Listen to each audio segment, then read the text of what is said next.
canal da gente. A gente curte você.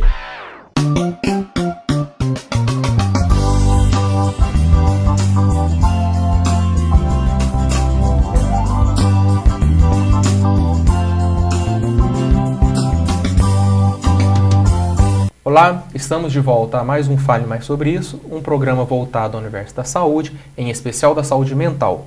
Eu sou Leonardo Abraão, psicólogo e palestrante. Hoje nós estamos dando início, na verdade estamos retomando uma discussão que iniciamos na semana passada.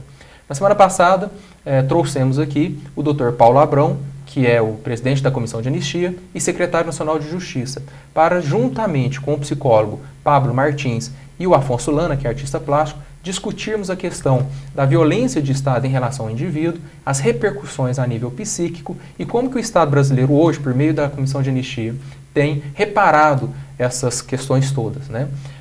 Paulo, na semana passada, quando nós estávamos falando sobre a política que a Comissão de Anistia tem implementado das clínicas do testemunho, você estava dizendo da importância de como essas clínicas podem atender o indivíduo, mas isso também tem a ver com a memória da sociedade, né? Eu gostaria que a gente explorasse um pouquinho mais essa temática e depois eu vou perguntar para o Afonso como é que é para ele hoje falar sobre a violência que ele vivenciou anos atrás. Quer começar falando disso? Depois o Paulo fala sobre a experiência. Tanto faz. Pode. Vamos lá, Afonso. Como é que é hoje falar sobre isso? Olha, em Afonso? primeiro lugar, eu digo, eu estou com 69 anos de idade, e eu me sinto assim, quando pergunta, o que você sente com essa idade? Eu falo assim, o período mais feliz da minha vida é essa, porque eu acho que eu tive uma infância difícil, um período de juventude muito difícil, e uma inteira estabilidade no fim da vida, com 69 anos de idade. Então, eu não trocaria por momento nenhum da minha vida. Você fala, vamos voltar 10 anos? Não troco. Quero ficar mais jovem, desde que eu tivesse a cabeça de hoje. Mas o problema é o seguinte, eu voltei para o Brasil em 82, Vindo do exílio. 81. Vindo do exílio.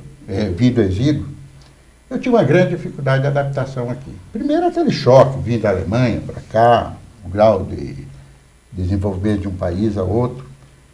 Mas as grandes dificuldades é a adaptação, porque eu senti com muita dificuldade, eu senti problemas políticos nessa época. Não sentia a facilidade que eu tenho hoje de falar sobre o meu passado, não existia. Muito pelo contrário, eu falava em redutos mais fechados. Dentro da universidade, ninguém me perguntava muito a respeito, e eu falava muito menos ainda a respeito disso. Hoje eu tenho um certo prazer de colocar como se eu estivesse soltando alguma coisa que tivesse represado há muito tempo.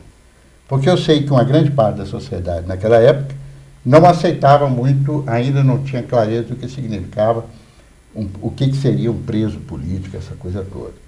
E também o medo, né, Afonso, de você voltou, não se sabe qual é o grau de liberdade para poder falar sobre isso. Sem entrar em detalhe por algumas questões, eu senti muita dificuldade de adaptação, inclusive profissional.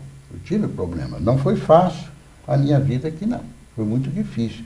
Houve momentos em que eu falei, puxa, será que não seria melhor voltar para a Alemanha novamente? Ficar lá, pelo menos eu tinha uma estabilidade, dava continuidade ao estudo, essa coisa toda. E houve momentos mais sérios ainda, de grande decepção. Eu falo assim, no governo do Collor, para mim, eu entrei um pouquinho em depressão. Eu senti, puxa, a gente sacrifica tanto, dá tanto da vida da gente, de repente o Brasil entra numa força feita daquela, porque eu vivi numa situação, quem era professor na universidade sabe muito bem disso, o que significou essa era dentro da universidade em termos econômicos. A gente estava mal, em termos políticos, né, em termos econômicos e tudo. Então, aqui eu falei, puxa, houve um momento de desilusão muito grande. Hoje, eu já me sinto muito realizado. Eu acho que o fato de toda essa política de reparação que está existindo, né, que está sendo implementada, eu acho que dá ao antigo preso político essa satisfação de reconhecimento. E mais do que satisfação de reconhecimento, a sensação de estar contribuindo ainda com a história do Brasil, narrando, né, como a clínica de testemunha até possibilita, isso a outras pessoas, para que fique marcado na memória da sociedade brasileira o que aconteceu, com vistas a não acontecer mais. É essa brutalidade que ele está revelando, né? a pessoa tem retirado a sua condição de cidadã brasileira, ela tem a sua estrutura física e psicológica lesada, ela tem o seu projeto de vida interrompido como estudante de veterinária, que ele poderia ter sido, né, que era uma aspiração dele enquanto jovem, claro que depois foi substituído por outras coisas que também foram importantes. Ela é retirada do convívio dos seus amigos, né, dos seus amores, da sua família, né? Ela tem a sua identidade inteiramente desestruturada, né? Afora, evidentemente, as questões de ordem mais dramáticas em torno da brutalidade do regime repressivo. E aí que o Afonso acaba nos trazendo aí um debate muito interessante, que é o debate de uma cultura do medo e do silêncio, ou da imposição do esquecimento, que durante muito tempo o regime militar, por uma transição controlada, impôs ao Brasil. Por que o Brasil, só agora, 30 anos depois do fim da ditadura militar, consegue criar uma comissão da verdade? Por que nós demoramos tanto tempo para superar esse trauma, para dar conta de enfrentar a nossa violência institucionalizada do passado de frente e poder discuti-la publicamente? Certamente porque a nossa violência foi muito bruta. E durante muito tempo se trabalhou a ideia, né, de que aqui no Brasil a nossa ditadura teria sido mais branda, porque teve um número de mortos menores comparativamente à da Argentina, do Chile e do Uruguai, né, como se a violência de um regime ditatorial se medisse pela pilha de corpos que ela produz ao longo do tempo e não pela cultura autoritária que ela projeta. Né? E essa imposição do esquecimento, essa cultura do medo, fez com que muitas das pessoas se silenciassem. Agora é o momento de elas poderem testemunhar publicamente, né? E cumprir um duplo papel. Aquele papel político do passado de resistir contra uma ordem legítima e hoje, de novo, um grande papel político de ajudar as gerações do presente a conhecer essa história, não esquecê-la, porque sem a memória dessa violência, nós não somos capazes de estruturar medidas para não repeti-las no futuro. Uma coisa interessante, e aí eu vou até perguntar para o Pablo, que é psicólogo, mas agora vou colocá-lo na condição de jornalista social, em relação ao quê, Pablo? Porque o Paulo acabou de falar desse duplo papel, né? Resistir lá no passado e hoje contribuir, testemunhar, né? Em relação a essa questão. E o Paulo falou também da cultura autoritária, né? Que ficou como uma herança de um período ditatorial. Ele falou muito bem que não é a quantidade de corpos empilhados que mede, e sim a repercussão do regime. E até hoje as pessoas ainda têm medo, né? Muitas vezes das forças policiais, das forças militares, sempre vive assim um medo de um golpe, né? A gente ouviu falar uma quebra da institucionalidade. Uma quebra da institucionalidade. Há poucos meses atrás nós tivemos movimentos sociais no Brasil, os jovens foram para as ruas, e aí duas questões.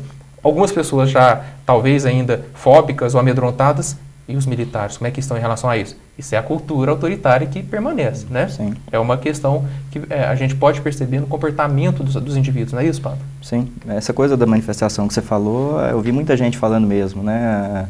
Meu pai falou para eu não ir porque vão me bater lá, a polícia vai bater na gente, né?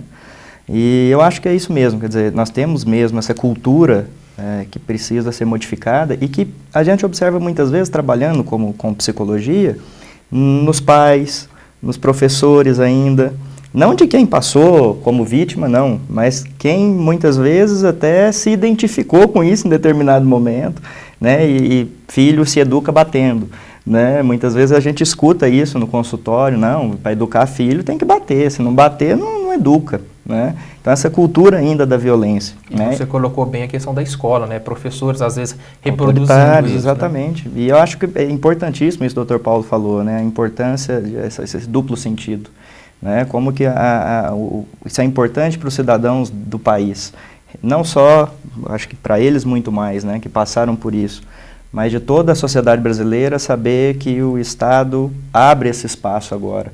Eu acho que isso é fundamental, né? Tanto para o presente, mas para o futuro também.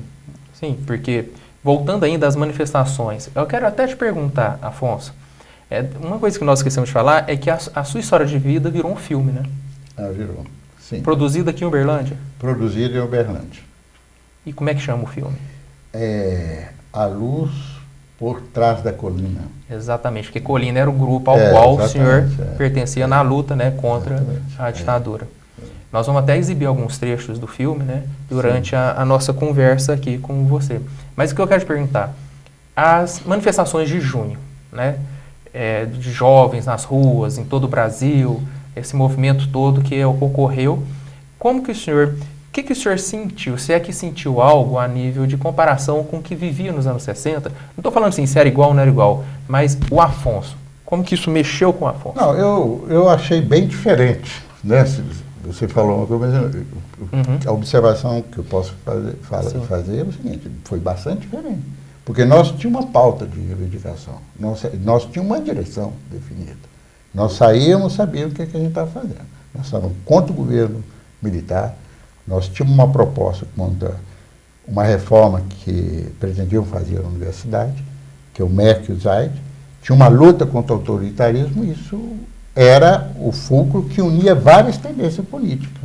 Hoje não, parece um boom, que soltou na rua cada um com uma bandeira que queria, que parece uma catástrofe coletiva. O nosso não, nós tínhamos um projeto. Sim. Projeto de vida. Mesmo que no primeiro momento eu não tivesse uma ideia de socialismo, coisa que vai, mas a minha ideia era o seguinte, era um enfoque contra o governo ditatorial. Ok. Porém, o Estado brasileiro, a maneira como ele se posicionou hoje, né, perante essas manifestações, de forma bastante diferente ao que aconteceu, né, nos anos 60, 70, durante a repressão.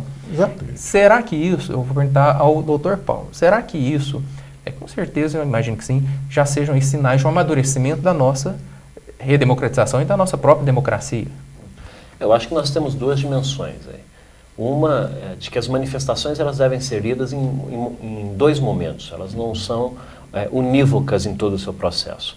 Nós temos um momento onde a juventude vai às ruas reivindicar ampliação de serviços públicos, melhoria na qualidade de vida, melhoria no transporte público. Quer dizer, isso é uma pauta politizada, ao meu juízo, né, inclusive uma pauta que afirmava essa perspectiva em favor de um Estado forte, de um Estado protetivo, né, de uma concepção de cidadã emancipada e exigente, como resultado desses últimos 10 anos que o Brasil viveu de combinação de desenvolvimento econômico com inclusão social e participação. Evidentemente que isso gera uma geração mais autônoma, como foi a geração de 68 também. Essa geração de agora, ela nasceu e cresceu inteiramente dentro de um ambiente de liberdade. E isso tem reflexos na sua visão de mundo, tem reflexos na sua forma de agir, né, na sua relação com a política e na sua relação com a autoridade em geral. Então essa autonomia é muito boa. Por outro lado, nós vimos uma resposta tradicional dos órgãos de repressão. Em São Paulo, no Rio de Janeiro, aqui em Uberlândia não foi assim necessariamente, mas nós vimos uma resposta tradicional. A repressão aos movimentos, né, a tentativa de criminalizar as manifestações como algo subversivo, utilizando a mesma linguagem do passado, o que fez com que a violência da polícia acabasse fazendo com que as manifestações tomassem uma outra grandeza. E aí, quando ela agrega uma forte adesão social, ela perde qualquer referência, porque aí cabe tudo. É o que o Afonso disse. Aí não tinha mais a pauta. Antes tinha uma pauta organizada. Nós estávamos vendo nas ruas a pauta do movimento por liberdades civis na Marcha das Vadias, na Marcha da Maconha, na marcha dos movimentos coletivos contra os desalojados das grandes obras da Copa do Mundo, a defesa do movimento ambiental em relação a Belo Monte, né, os comitês pela verdade, memória e justiça pela punição dos torturadores da ditadura. Essa é uma pauta altamente politizada. Depois a coisa se tornou um pouco mais fluida.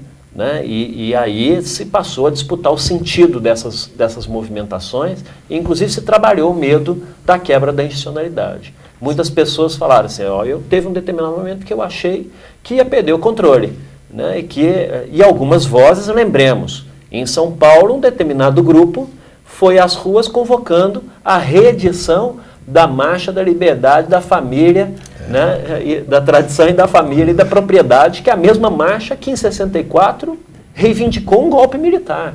Então ainda existe um espectro reacionário, autoritário, em determinados segmentos sociais, e que nós temos que estar muito atentos. Isso remete à discussão do resquício da herança autoritária. Vamos voltar a falar mais sobre isso no próximo bloco. Nos aguarde, voltamos já.